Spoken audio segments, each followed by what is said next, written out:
Hello everyone, welcome you in English class. So in revision video, today we will revise poem McVitie the Mystery Cat. Okay, first of all I am going to tell you about the McVitie. मैं सबसे पहले आपको McVitie के बारे में बता देती हूँ.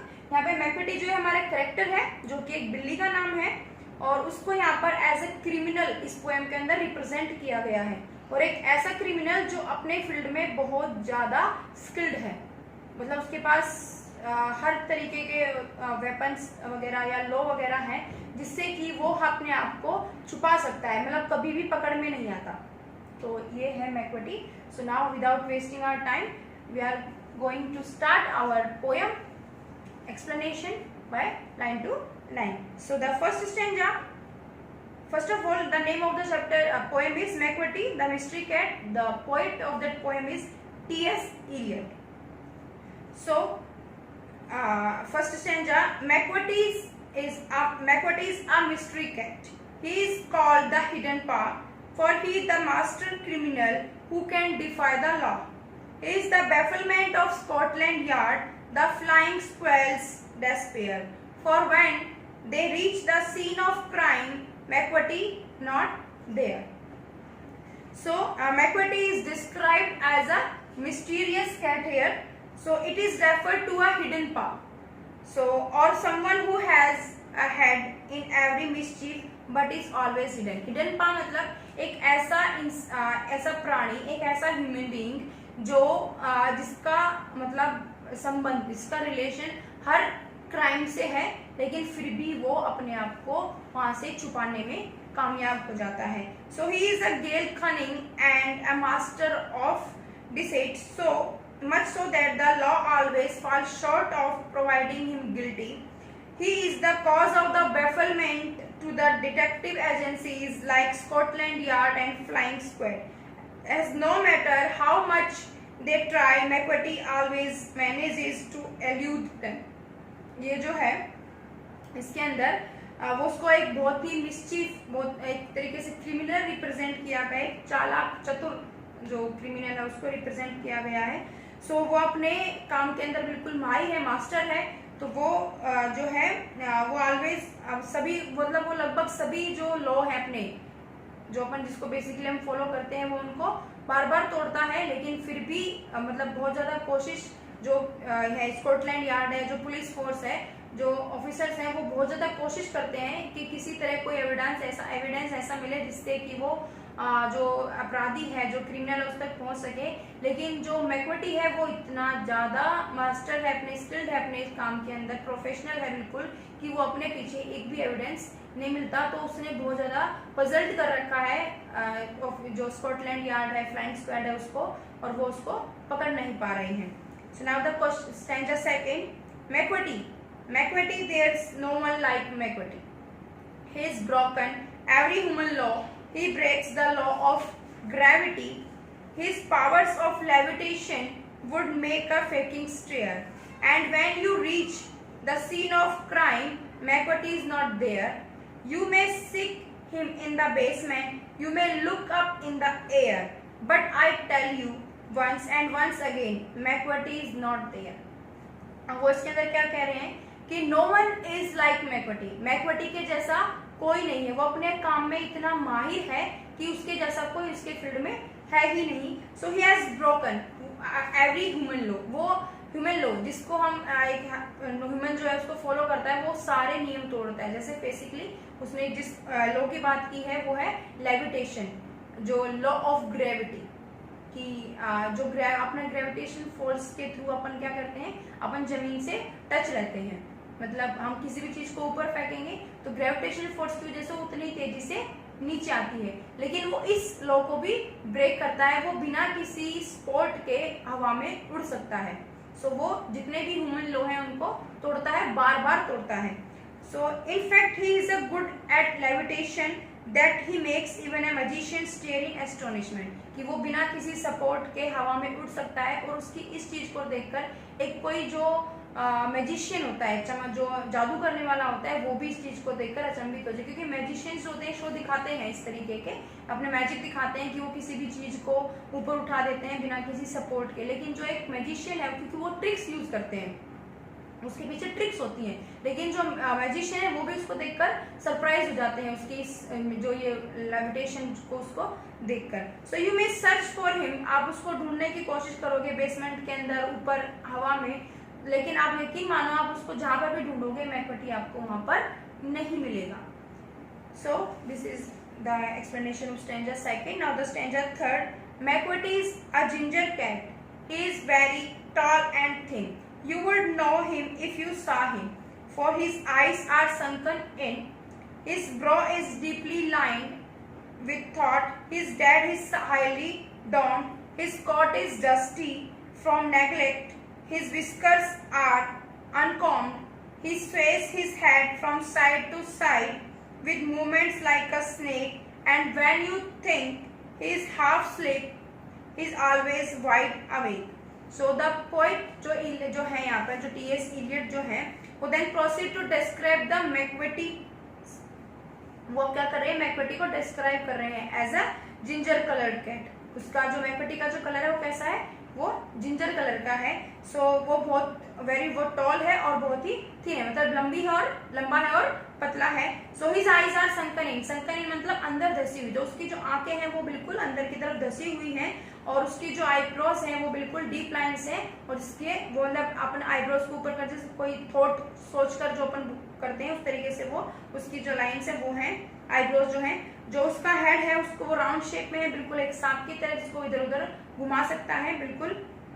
एंड जो उसका अपीयरेंस है उसने क्या पहन रखा है, उसने एक फर कोट पहन रखा है जो बहुत ज्यादा पुराना है, जो कई ऐसा है बिल्कुल गंदा सा है, जो बिल्कुल धुला हुआ नहीं है। उसके जो विस्कर्स हैं, विस्कर्स मतलब जो उसकी मूछें होती हैं, जो बिल्ली के आगे के जो बाल होते हैं उनके ऊपर फेस के ऊपर जो मूछें होती हैं वो अनकॉम्ब्ड है, मतलब वो बिल्कुल उलझे हुए से हैं, कॉम्ब नहीं कर रखा उनके अंदर। तो यहाँ पर जो अपीयरेंस दिखाया गया है उसका मैक्विटी का वो बिल्कुल ही डर्टी दिखाया गया है कि वो बहुत गंदी सी मतलब गंदा सा है।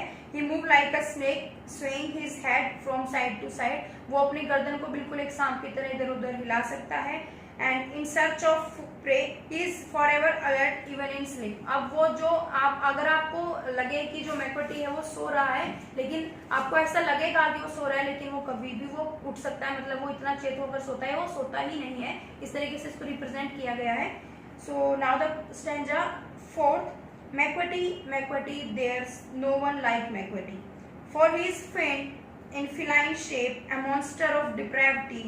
You may meet him in a by street, you may see him in the square, but when a crime is discovered, then McVitie is not there. So the poet is quite convinced that there is no one quite like the McVitie. इस वाले last stanza के अंदर जो poet है वो आपको convince करने की कोशिश कर रहा है कि जो मैक्विटी है उसके जैसा कोई भी नहीं है, वो बिल्कुल ही एक बहुत ही चतुर बिल्ली है एंड ए मॉन्स्टर है बिल्कुल। और एक नॉर्मल डे के अंदर अब आपको वो कभी कभी देखने को मिल सकता है किसी स्ट्रीट पर, किसी स्ट्रीट के किनारे या किसी स्क्वायर पर, मतलब किसी चौराहे पर ऐसे इस तरीके से। बट वाइलिंग हिम इज, वो आपको बिल्कुल ऐसा लगेगा वो बिल्कुल इनोसेंट है, मतलब उसने कुछ नहीं किया।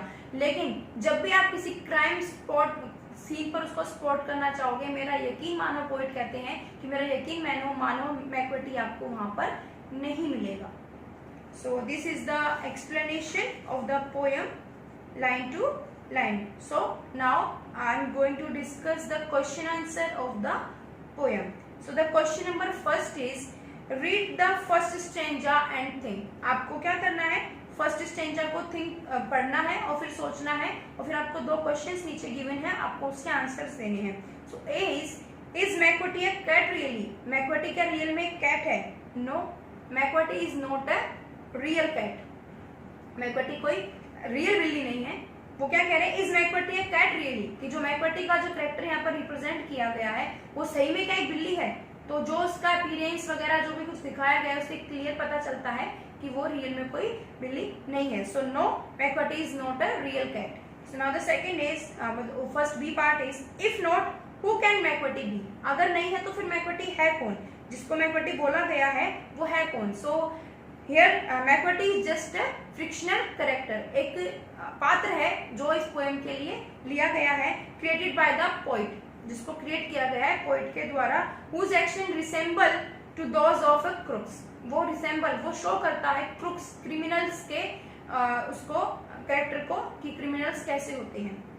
Now the question number second, complete the following sentences. Here some statements are given that is incomplete, so you have to complete it.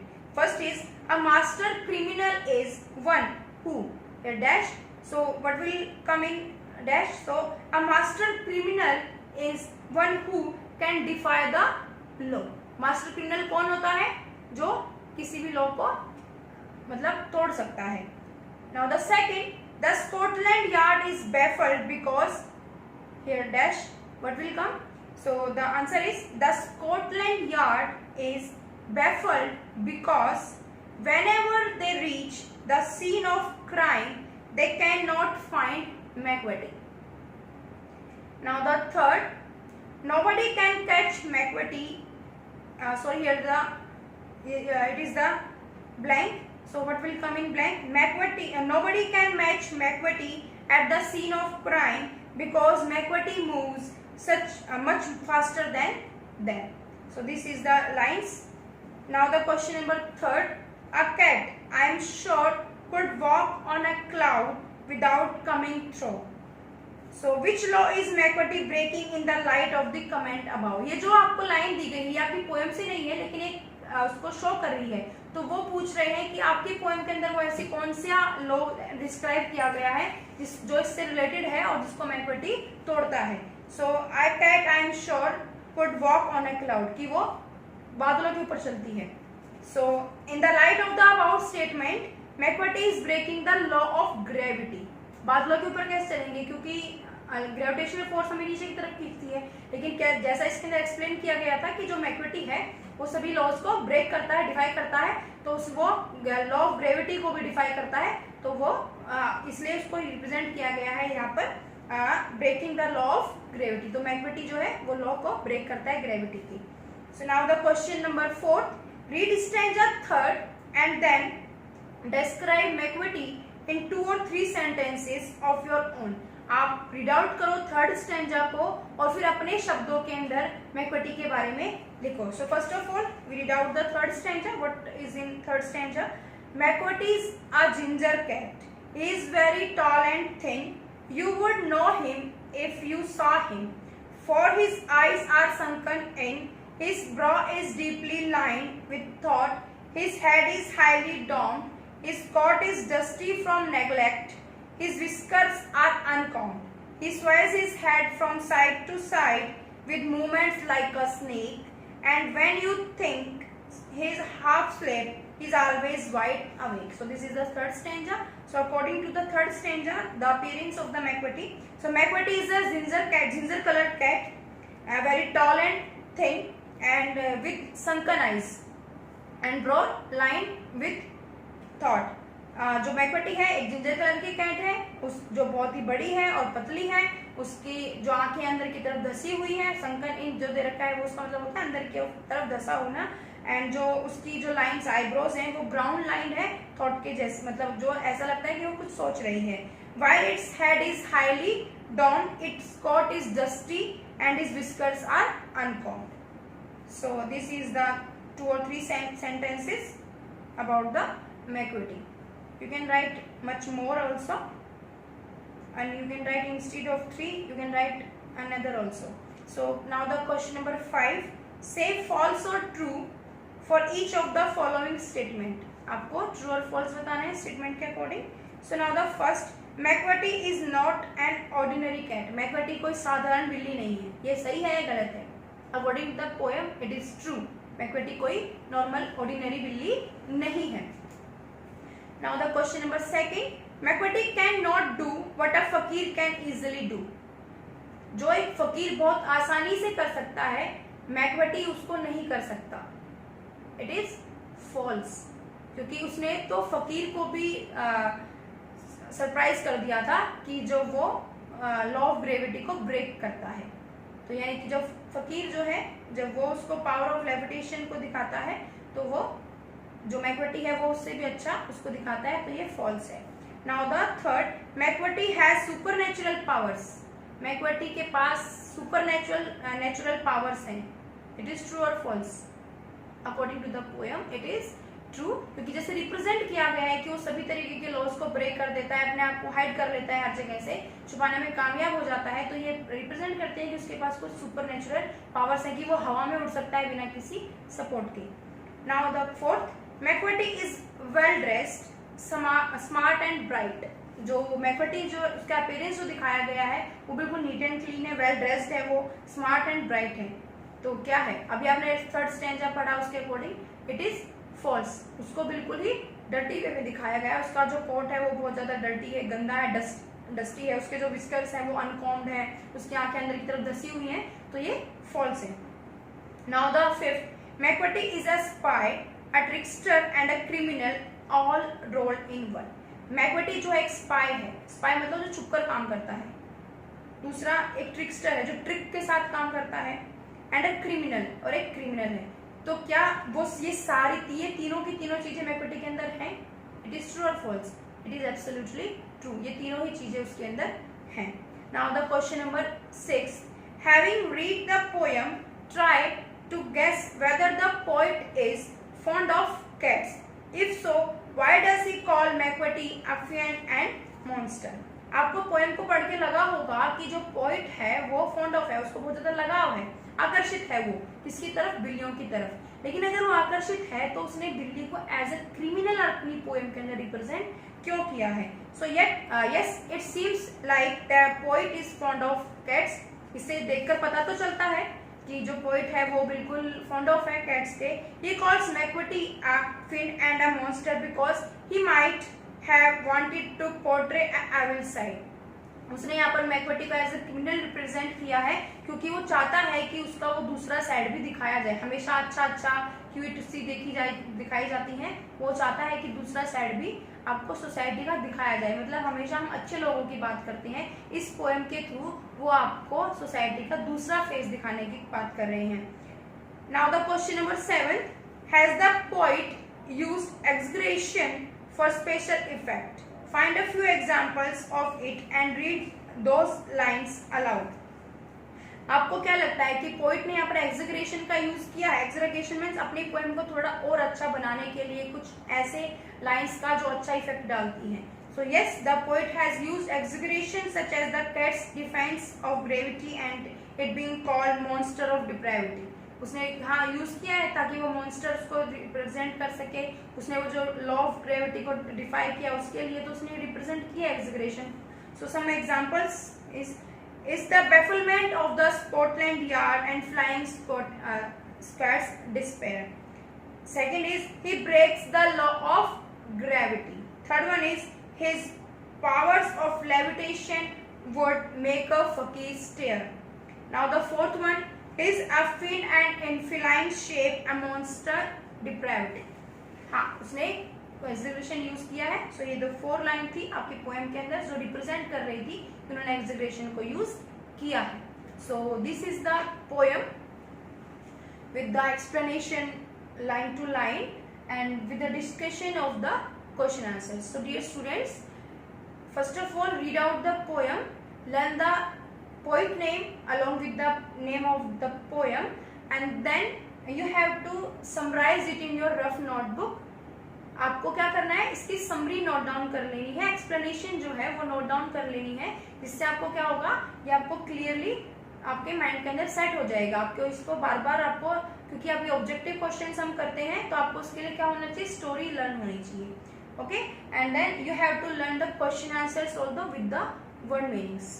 आपको क्वेश्चन आंसर्स भी लर्न करने हैं इसके साथ में, और आपको वर्ड मीनिंग्स भी आपको लर्न करने हैं।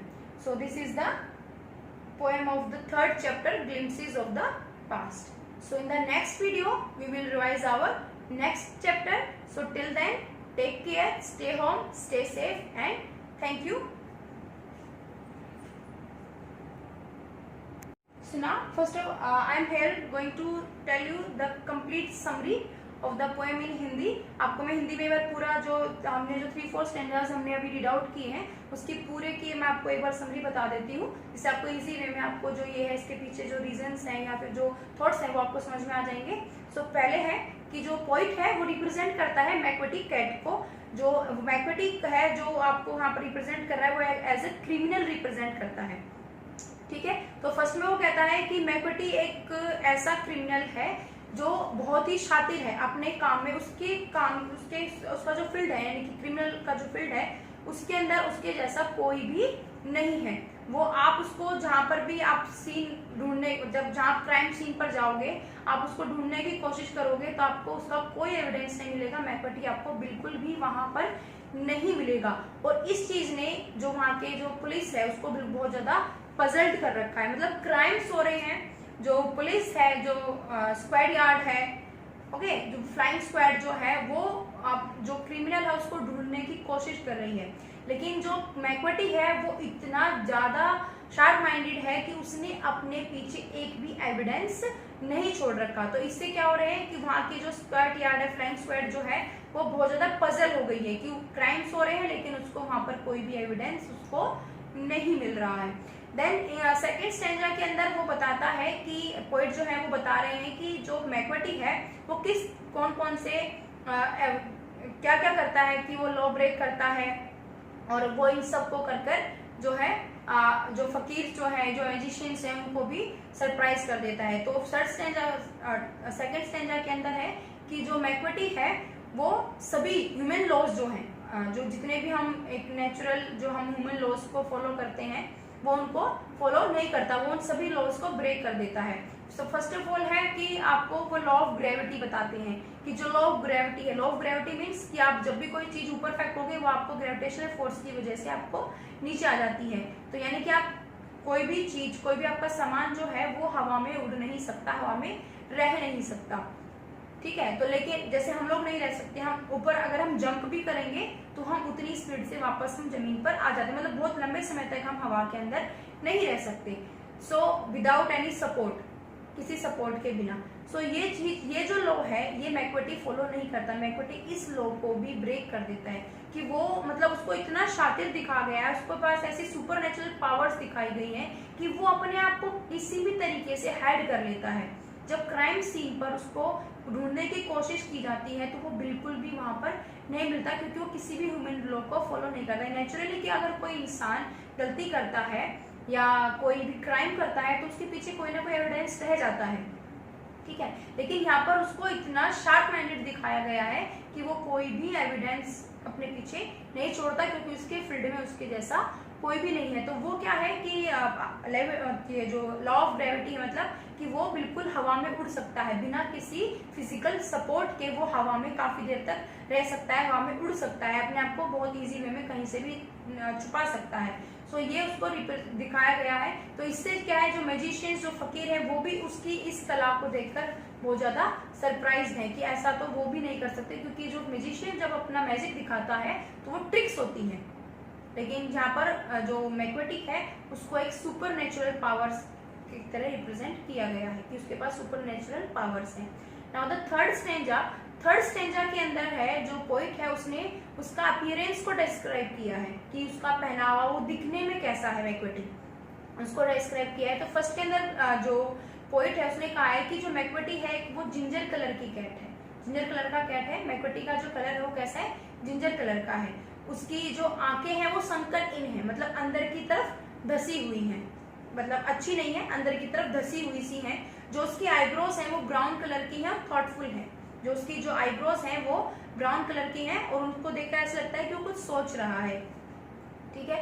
नेक्स्ट है कि उसका जो हेड है वो बिल्कुल राउंड है, बिल्कुल गोल है, और वो इतना फ्लेक्सिबल है, बिल्कुल स्नेक की तरह। उसका कंपैरिजन किया गया उसके हेड का स्नेक के साथ में, कि जैसे स्नेक अपने हेड को साइड टू साइड बिल्कुल ऐसे मतलब मूव ऑन करवा सकता है, बहुत इजी में पीछे की साइड भी ले जा सकता है, मतलब बिना वो, जैसे हम लोग पीछे नहीं देख सकते, अभी हम अपने फेस नेक को टर्न नहीं कर सकते, हमें अपनी पूरी बॉडी को टर्न करके पीछे की साइड में देखना होगा। हमें साइड तो दिख रहा है लेकिन जस्ट पीछे का नहीं दिखता, लेकिन यहाँ पर कंपेयर किया गया है स्नेक के साथ, क्योंकि स्नेक पीछे देख सकता है, मतलब हाथों हाथ पूरा बॉडी वहीं पर रखकर सिर्फ गर्दन को पीछे करके वो देख सकता है। इसी तरीके से कंपेयर किया गया है मैक्वेटी को, कि मैक्वेटी भी स्नेक की तरह पीछे की तरफ देख सकता है, मतलब अपनी 360 डिग्री के ऊपर वो अपने हेड को मूव ऑन करवा सकता है, ठीक है। नेक्स्ट वन है कि उसके जो विस्कर्स हैं, उसका जो कोट है, वो है फरी है उसका जो कोट, उसके फर वाला जो उसका कोट है वो है बहुत ज्यादा डस्टी है, बहुत ज्यादा गंदा है। और जो उसके विस्कर्स है, विस्कर्स यानी कि मूछें जो है, उसके मूछों के जो बाल वो हैं वो बहुत ज्यादा उलझे हुए हैं, अनकॉम्ड है। ओके, तो इस तरीके से उसको उसका जो अपीयरेंस है थर्ड स्टैंजा के अंदर यहाँ पर रिप्रेजेंट किया गया है। Now the last fourth stanza. Fourth stanza के अंदर जो है पोइट आपको कन्विंस करने की कोशिश कर रहा है कि वो जो कह रहा है कि मैक्वेटी के जैसा कोई भी नहीं है, वो आपको कन्विंस करने की कोशिश कर रहा है। फोर्थ स्टैंजा के अंदर आपको बता रहा है कि मैं, आप यकीन मानो कि आप उसको जब भी ढूंढने की कोशिश करोगे आपको वो नहीं मिलेगा। और जो है मतलब कि आपको जब आप उसको नॉर्मली आप उसको देखोगे तो आपको बहुत इनोसेंट सा लगेगा। हो सकता है कि आपको देखने को मिल जाए किसी रोड साइड पे, मतलब रोड की साइड में या किसी स्क्वायर के आसपास कहीं पर भी आपको देखने को मिल जाए, लेकिन जब भी कोई क्राइम होगा वो क्राइम सीन पर बिल्कुल भी नहीं मिलेगा। मतलब कहने का मतलब है कि वो क्राइम उसने ही किया होगा, लेकिन जब आप उसका एविडेंस ढूंढोगे, आप मैक्वेटी को ढूंढने की कोशिश करोगे, तो मैक्वेटी आपको बिल्कुल भी दिखाई नहीं देगा, क्योंकि उसके पास तो सुपरनेचुरल पावर्स हैं। वो आप उसको बेसमेंट में ढूंढने की कोशिश करोगे, आप उसको हवा में ढूंढने की कोशिश करोगे, वो आपको कहीं पर भी आपको देखने को नहीं मिलेगा, क्योंकि वो सभी ह्यूमन लॉज को डिफाई कर सकता है। Okay, so now the question answers.